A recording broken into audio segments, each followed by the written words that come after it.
Bienvenue avec les carnets de Blo. Alors, nous allons continuer notre quête de démystification du business plan. La finalité étant simple, garantir que tout le monde puisse se sentir en mesure de formaliser un business plan. Alors, la dernière fois, on a pu travailler notamment sur euh, les mythes et réalités du business plan, qu'est-ce qu'il faut faire et à quoi est-ce que le business plan va servir. Aujourd'hui, on va notamment parler de la formalisation du business plan. Qu'est-ce qu'on met concrètement dans un business plan? Quel est le canevas à adopter? Alors, pour formaliser le business plan, il y a quelques règles de base à respecter et c'est assez simple. Donc, une des premières optiques, c'est notamment de limiter le nombre de pages. C'est que quand on parle de business plan, la finalité n'est pas de se retrouver avec 300, 500 pages. C'est pas une thèse à rédiger. Il faut aussi penser au fait que ce document doit être lu et généralement, bah, ceux qui vont le lire ne vont pas toujours avoir énormément de temps devant eux. Il faut aussi faciliter la lecture, donc avoir un format vertical et bien sûr un document aéré. Hiérarchiser les informations, utiliser notamment des graphiques, des images, des tableaux pour synthétiser les informations qui vont être structurées dans le document. Alors, on va faire une proposition de Canva, mais je tiens notamment à ce que tout le monde garde en tête qu'il n'y a pas de canevas figé ou de canevas, on va dire, euh, par excellence du business plan. On peut tomber sur différents canevas dépendant notamment de la finalité, du créneau dans lequel on veut évoluer ou quelquefois notamment des entités qui sollicitent la formalisation du business plan.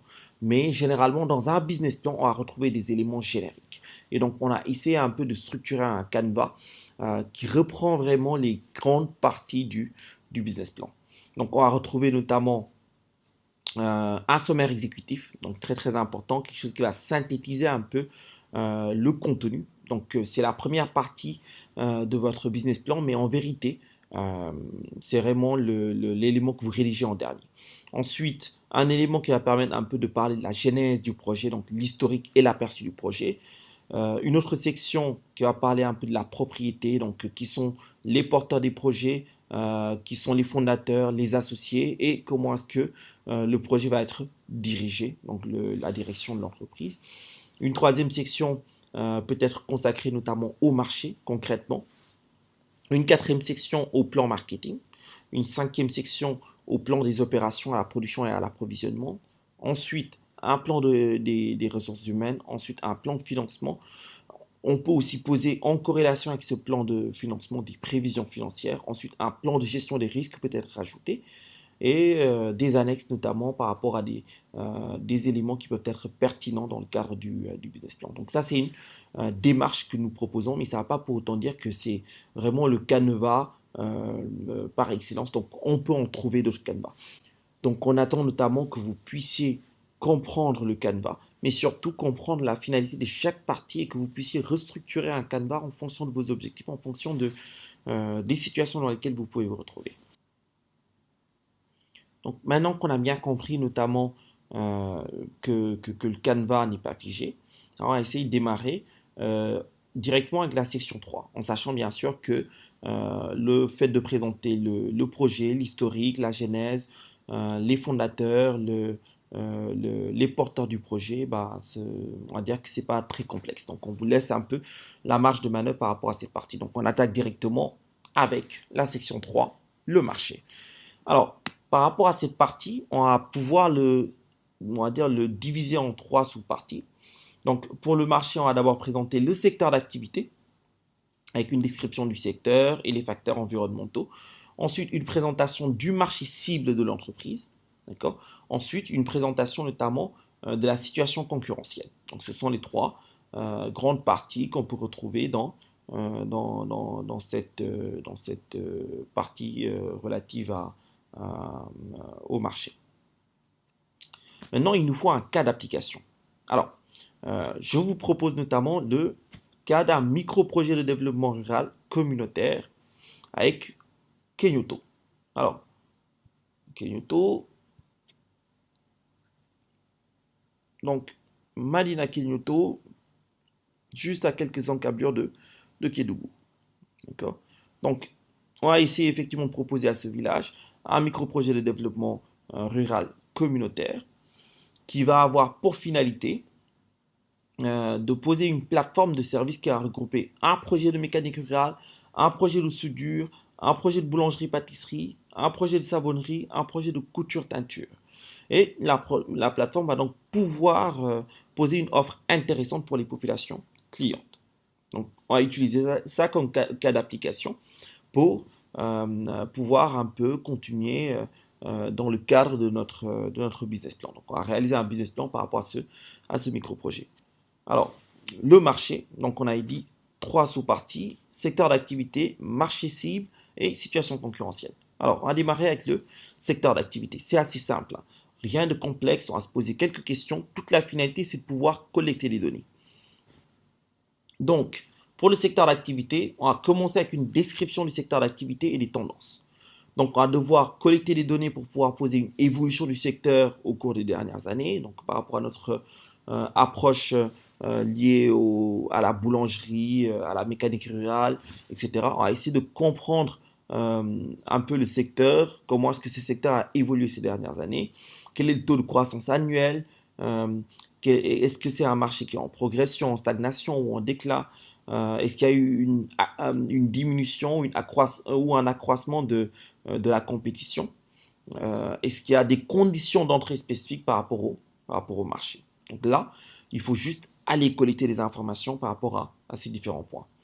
Deuxième élément, les facteurs environnementaux. Donc, génériquement, un outil est utilisé. C'est l'outil Pestel que vous connaissez. La finalité, c'est tout simplement de pouvoir collecter un ensemble d'informations sur l'environnement politique ou légal. Quels sont les budgets gouvernementaux? Donc, notamment au niveau de l'entité rurale, par exemple, s'il y a un conseil par rapport à la collectivité locale, est-ce qu'il y a des budgets, est-ce qu'il y a des programmes de développement, est-ce qu'il y a un impact notamment par rapport à des lois, des règlements, une situation fiscale spécifique, des règlements municipaux qui sont liés à des réalités rurales, etc. Donc toutes ces informations vont devoir être collectées. Ensuite, l'environnement économique. Donc, quel est le cycle économique? Est-ce qu'il y a une augmentation des revenus? Le taux de chômage? Est-ce qu'il y a une inflation? Le taux de change? Si bien sûr, effectivement, il y a, des problématiques à ce niveau. Une répercussion notamment du libre-échange qui peut impacter sur les réalités rurales. Donc, on va essayer d'avoir toutes ces données, en sachant bien sûr que Kenyoto et Kédougou, c'est pas très loin, notamment de la Guinée ou encore du Mali. D'accord. Donc, essayer un peu d'avoir des éléments à ce niveau. Ensuite, on a l'environnement social et culturel. Donc, par rapport à l'environnement social et culturel, est-ce qu'il y a des changements en termes de style de vie? Est-ce qu'il y a de nouvelles croyances ou encore des valeurs culturelles qui sont spécifiques à la réalité de la zone ou encore du marché qui vous intéresse? Ici, en l'occurrence, pour notre exemple, notre cas d'application Kenyoto, le village. Est-ce qu'il y a un vieillissement de la population? Quelles sont les tailles des familles? Est-ce qu'il y a une diminution des ménages? Le niveau d'instruction, la mobilité de la population, etc., etc. Donc, toutes les informations liées aux réalités de l'environnement social et culturel. Ensuite, l'environnement technologique. Est-ce qu'il y a notamment des changements accélérés de la technologie, des réalités effectivement en termes de recherche et de développement liées au secteur d'activité, ou encore tout simplement des normes liées toujours au secteur d'activité. Et enfin, l'environnement écologique. Donc, est-ce qu'il y a une approche marketing vert, des résistances notamment de groupes écologiques, le climat, l'impact de l'entreprise sur les réalités écologiques ou encore les réalités écologiques qui peuvent impacter notamment sur le secteur d'activité. Donc, la finalité, c'est tout simplement de pouvoir collecter un ensemble d'informations sur l'environnement politique, l'environnement économique, l'environnement social, l'environnement technologique, l'environnement environnemental, d'accord, donc écologique ici, et l'environnement légal de votre marché, quelle que soit sa taille, que ce soit un marché local, un marché national, un marché régional ou encore un marché international. Collecter des données, c'est la finalité. Donc, une fois qu'on a fini avec ça, on va pouvoir passer notamment à la deuxième sous-partie de notre marché, donc le marché cible en tant que tel. Alors, par rapport au marché cible, il faut tout simplement procéder à une description du marché cible de l'entreprise. Essayez de décrire l'ensemble des clients potentiels du produit et des services. Donc, décrire notamment parmi tous les clients potentiels ceux qui sont les plus susceptibles d'acheter le produit et les services. D'accord? Vraiment une logique, encore une fois, de collecte de données. Essayez de pouvoir garantir ou en tout cas avoir en tête que la finalité, c'est la collecte de données. Ensuite, une estimation du volume du potentiel de marché, toujours par rapport à l'analyse du marché cible.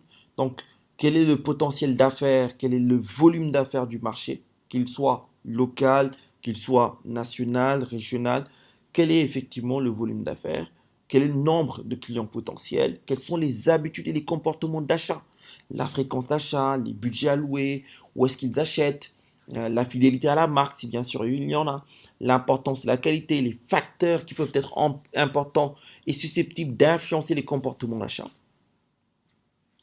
Et ensuite, toujours par rapport au marché cible, estimer la part de marché à laquelle vous allez vous adresser.